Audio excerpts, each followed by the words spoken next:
മലപ്പുറത്ത് 12 പേർക്ക് H1N1 സ്ഥിരീകരിച്ചു. ഒരാഴ്ചക്കിടെയാണ് 12 പേർക്ക് രോഗബാധ സ്ഥിരീകരിച്ചത്. കൂടുതൽ പേർക്ക് രോഗസാധ്യതയുണ്ടെന്നും ജാഗ്രത പാലിക്കണമെന്നുമാണ് ആരോഗ്യവകുപ്പിന്റെ മുന്നറിയിപ്പ്.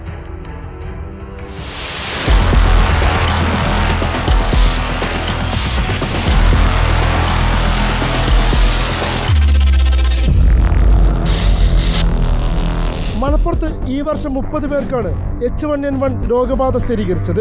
അതിൽ 12 പേർക്കും രോഗബാധ സ്ഥിരീകരിച്ചത് ജൂലൈ 1 മുതൽ 7 വരെയുള്ള ദിവസങ്ങളിലാണ്. പെരിന്തൽമണ്ണ, മഞ്ചേരി, നിലമ്പൂർ, വെട്ടം ഉൾപ്പെടെ ജില്ലയിലെ പല മേഖലകളിലായാണ് രോഗം സ്ഥിരീകരിച്ചത്. ഒരാഴ്ചയുടെ ഇടവേളയിൽ വ്യത്യസ്തടങ്ങളിലായി ഇത്രയധികം പേർക്ക് രോഗം സ്ഥിരീകരിച്ചത് രോഗവ്യാപനത്തിന്റെ സൂചനയാണോ എന്നാണ് ആരോഗ്യവകുപ്പ് സംശയിക്കുന്നത്. വായുവിലൂടെ രോഗാണുക്കൾ ഒരാളിൽ നിന്ന് മറ്റൊരാളിൽ എത്തുന്നതിനാൽ കൂടുതൽ പേർക്ക് രോഗം ബാധിച്ചിരിക്കാമെന്നാണ് ആരോഗ്യവകുപ്പിന്റെ വിലയിരുത്തൽ.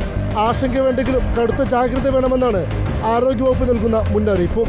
പനിയും ജലദോഷവുമാണ് പ്രധാന ലക്ഷണങ്ങൾ. ശരീരവേദന, തൊണ്ടവേദന, തലവേദന, കഫമില്ലാത്ത വരണ്ട ചുമ, ക്ഷീണം, വയറിളക്കം ഉൾപ്പെടെ ചിലർക്ക് അനുഭവപ്പെടും. കൃത്യമായ ചികിത്സ കൊണ്ട് രോഗം ഭേദമാക്കാനുമാകും.